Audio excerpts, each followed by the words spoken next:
Everyone, it's Brenda with Stampin' Up here, and welcome to my channel. Today I am going to show you a technique that I had used in one of my cards that I made recently. This is a glycerin technique.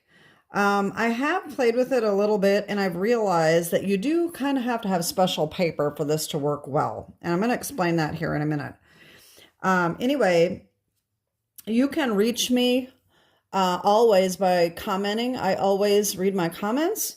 You can email me at brendafertitastampingup@gmail.com if you have any questions about Stampin' Up or card making. And of course, my shop is open 24/7, brendafertita.stampinup.net.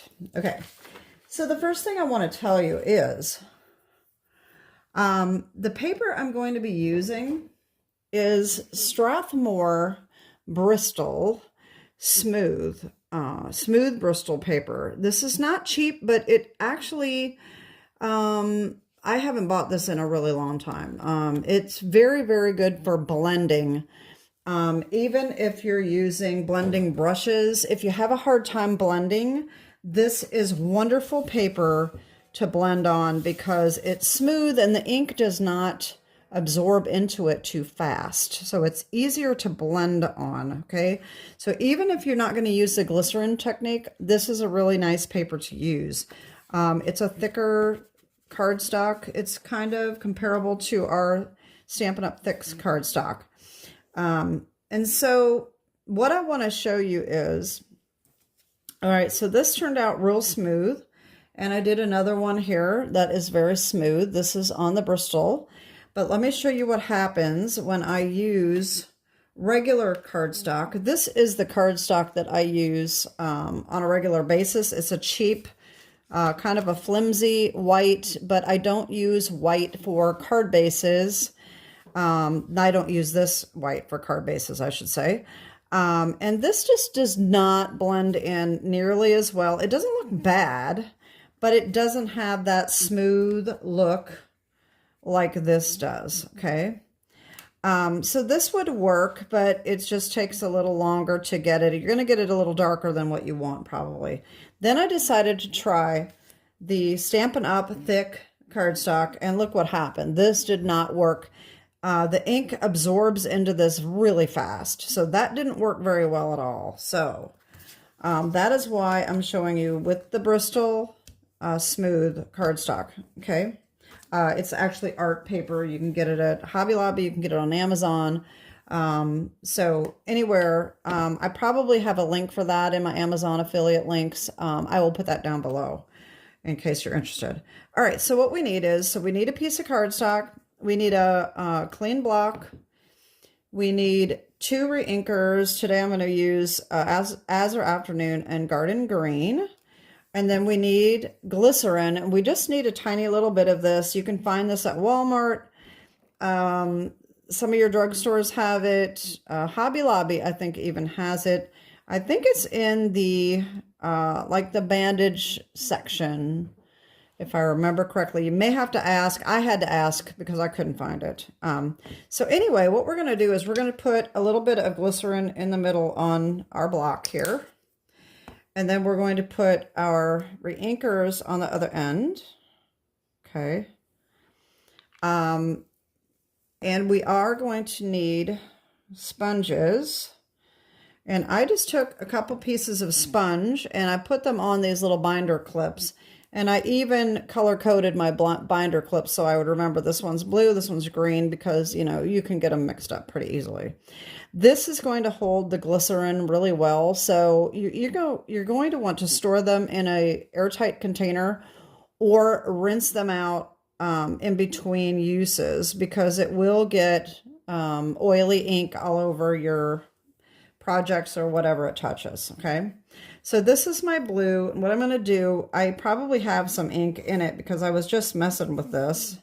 But I'm going to pick up a little bit of this glycerin, and I'm going to mix it in with my Azure Afternoon here, okay? See how that's kind of oily?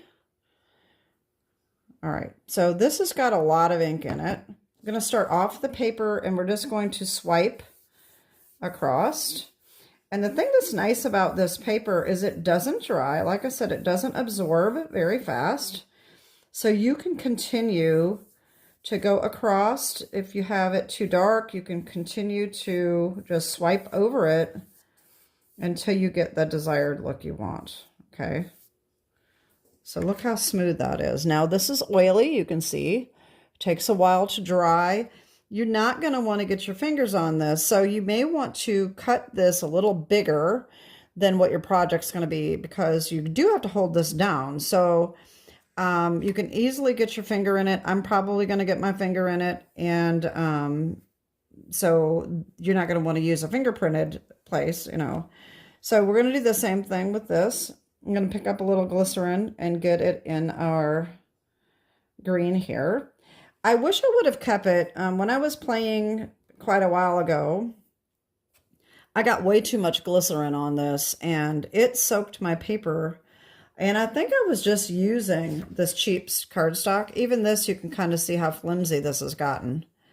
And it just really did not turn out very well at all. So you don't want to get too much glycerin in your ink either. So then we're just going to swipe over with the green like we did with the blue. And I'm going to try to hold this down, but probably going to get my fingers in it, like I said.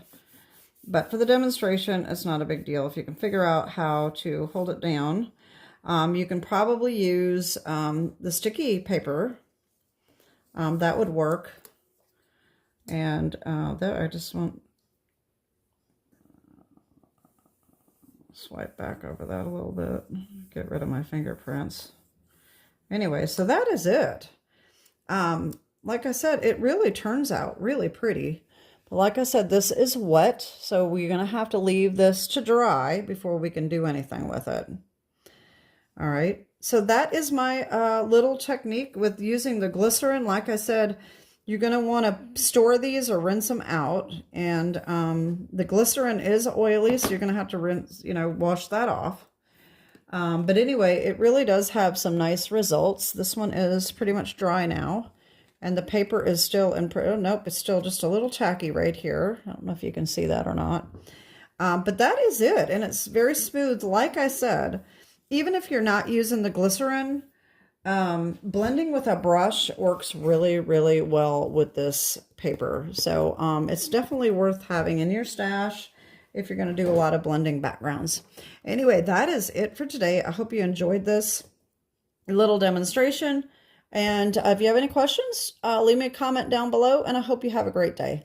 God bless. Bye-bye.